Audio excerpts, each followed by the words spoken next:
बदतमीज पागल डीएसपी है जिसको लॉ एंड ऑर्डर मेंटेन करना नहीं आता है, सब उसका खेल है। ये आके वहाँ पर तमाशा कर रही थी, वीडियो देख लिए ना, वहाँ पे छाती पीट पीट के कह रही है कि हमको मारिए, हमको मारो, मेरा कपड़ा फाड़ दो। डीएसपी ऐसा करता है? ये बदतमीज औरत है। लॉ एंड ऑर्डर का इसको पता नहीं है, एबीसीडी का ज्ञान नहीं है, समाज कैसे चलता है, देश कैसे चलता है इसको पता नहीं है। मैं सबसे अपील करना चाहता हूँ कि वो तेजस्वी यादव से मिलने के लिए ज़रूर आए। जनता दल की तरफ से दावत इफ्तार का आयोजन किया गया है, किस प्रकार का आयोजन है, क्या कुछ तैयारी है, उसको आप जायजा लेने भी पहुंचे हैं? देखिए, हमारे नेता तेजस्वी यादव अगर आप देखेंगे तो 2020 से हमेशा लोगों के बीच में रहे हैं। आपको याद होगा लोकसभा चुनाव से पहले यात्रा किया था उन्होंने, एक एक जिला गए थे। लोकसभा चुनाव के बाद अपने जितने वर्कर्स हैं, पंचायत लेवल से लेकर जिला लेवल तक सभी वर्कर्स से मिल रहे हैं। रमज़ान का समय है, उनकी इच्छा हुई कि अपने लोग, जो उनके अपने लोग हैं, राष्ट्रीय जनता दल के जो समर्थक हैं, उनसे भेंट हो। उसी के क्रम में वो जाले विधानसभा, उन्होंने बोला कि हम जाले विधानसभा भी आएंगे। जाले विधानसभा वो कल आ रहे हैं। वो 3:30 बजे करीब कमतौल पहुंच जाएंगे। कमतौल से हम लोग उनको अहिल्या स्थान ले जाएंगे, माँ का दर्शन कराएंगे। माँ का दर्शन कराने के बाद उनको कुमरौली में अलहुदा स्कूल, जो यहाँ पे हम लोग यहाँ पे आज खड़े हैं, यहाँ पे इफ्तार होगा। यहाँ पे समाज के सभी वर्ग यहाँ पे साथ होंगे और मिलजुल के जो हम लोगों का जो आइडियोलॉजी है कि समाज के सभी वर्ग को बांध के चलना, सबको साथ लेके चलना, मुद्दा हमारा विकास है, उसके लिए वो आ रहे हैं, अपने लोगों के बीच आ रहे हैं। क्योंकि यहाँ जो आ रहे हैं तो एक तरह से जरूरी नहीं है कि सिर्फ अल्पसंख्यक, सभी वर्ग के लोग और सभी जाति धर्म के लोग यहाँ पे उपस्थित इफ्तार करेंगे, सभी लोग। तो इससे समाज में आप लोग क्या संदेश देने की मैसेज? देखिए, तेजस्वी यादव क्या कहते हैं, लालू जी क्या कहते हैं, राष्ट्रीय जनता दल इंडिया अलायंस के लोग क्या कहते हैं कि इस देश में पैदा हुआ व्यक्ति का इक्वल अधिकार है, सबका अधिकार है।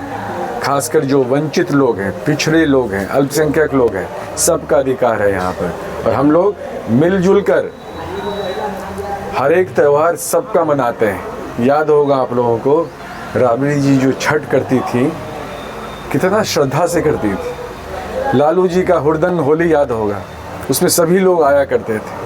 इफ्तार जो वो दिया करते थे, शानदार इफ्तार दिया करते थे।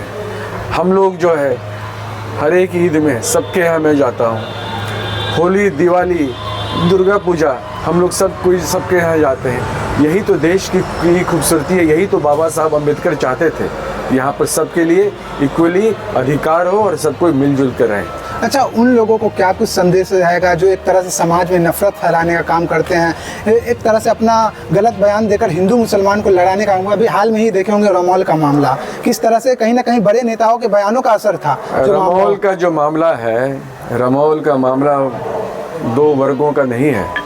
ये जो बदतमीज पागल डीएसपी है जिसको लॉ एंड ऑर्डर मेंटेन करना नहीं आता है, सब उसका खेल है। वहाँ पर लोग शांति से थे, पुलिस ऑलरेडी वहाँ पर थी, उसके बाद ये आके वहाँ पर तमाशा कर रही थी, वीडियो देख लिए ना, वहाँ पे छाती पीट पीट के कह रही है कि हमको मारिए, हमको मारो, मेरा कपड़ा फाड़ दो। डीएसपी ऐसा करता है? और वो घर में घुस के बच्चों को मारी है, औरतों को मारी है। मैं वहीं से आ रहा हूँ, क्योंकि मैं भी वहाँ फर्स्ट रिपोर्टिंग हम जाके किए, तो वहाँ के लोगों का सीधा आरोप है कि डीएसपी ही लाठीचार्ज किया। बिल्कुल। यहाँ पे तो आप देखिए ना, ये माननीय मुख्यमंत्री जो अब पता नहीं समझ भी पाते हैं कि नहीं, 2 मौत हुई है अभी थाना के अंदर। हमारे नेता तेजस्वी यादव जी अभी गए थे बेनीपट्टी, थाने में उस व्यक्ति की मौत हुई थी। और ये जो यहाँ पे जो आज ये जो डीएसपी है, पता नहीं क्या नाम है, श्वेता कुमारी, ज्योति कुमारी है, ये बदतमीज औरत है। लॉ एंड ऑर्डर का इसको पता नहीं है, एबीसीडी का ज्ञान नहीं है, समाज कैसे चलता है, देश कैसे चलता है इसको पता नहीं है। सिर्फ और सिर्फ लेन देन पे काम करती है और इसकी मानसिकता समाज को बांटने वाला है। मैं तो सरकार से आग्रह करूंगा, माननीय मुख्यमंत्री जी, में अभी भी अगर थोड़ा सा बचा है सेकुलरिज्म, तो इसका तबादला भी होना चाहिए। अच्छा, अभी आप रमौल के लोगों से हाल चाल जान के आए हैं, तो वहाँ का क्या हाल है और वहाँ के लोगों को जो, चूंकि जाले के तमाम जनता को उम्मीद है कि आप कुछ करेंगे। और देखिए ऐसा है, मैं जाले के सभी लोगों से यही अपील करूँगा कि भारतीय जनता पार्टी के ट्रैप में नहीं आना है।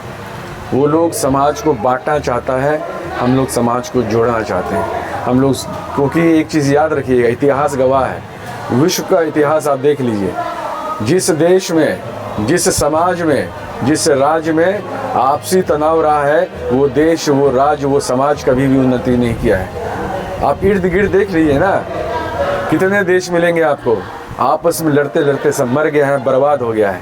इसलिए मेरा आग्रह होगा सबसे कि मिलजुल कर, जो झगड़ा कहाँ नहीं होता है, आपस में घर में भी झगड़ा होता है, भाई भाई में झगड़ा होता है, कहाँ नहीं झगड़ा होता है, रास्ता क्या है उसका? या तो आपस में बैठ के बात करिए, या फिर जो कानून कहता है कानून को मानिए। अच्छा, आखिरी में सर, जाले विधानसभा वासियों को क्या अपील रहेगा कल के दावत इफ्तार को लेकर के? मैं सबसे अपील करना चाहता हूँ कि वो तेजस्वी यादव से मिलने के लिए ज़रूर आए।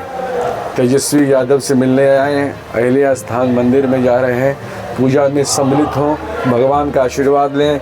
रमज़ान का समय है, पाक समय है, इफ्तार में आए, मिलजुल कर तेजस्वी यादव का जो मकसद है, जो मुद्दा की राजनीति करते हैं, मुद्दों के आधारित 2020 याद है ना आपको, क्या बोलते थे कि मेरी सरकार बनेगी तो हम 10 लाख युवाओं को सरकारी नौकरी देंगे। क्योंकि 17 महीने आने 17 महीने में 5.5 लाख दिया, सरकारी नौकरी नहीं। 4.5 लाख लोग जो ऑन कॉन्ट्रैक्ट थे उनको परमानेंट कराया। और मुख्यमंत्री क्या करते थे?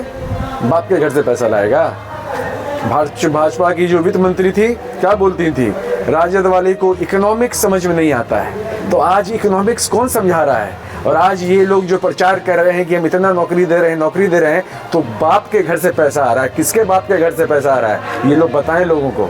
इसलिए हम आग्रह करेंगे सबसे कि आप लोग आइए, मिलजुल कर हम लोग एक होकर जाले विधानसभा का, मिथिलांचल का विकास करें। तभी यही एक रास्ता है और कोई रास्ता नहीं। आपका बहुत बहुत धन्यवाद। Thank you.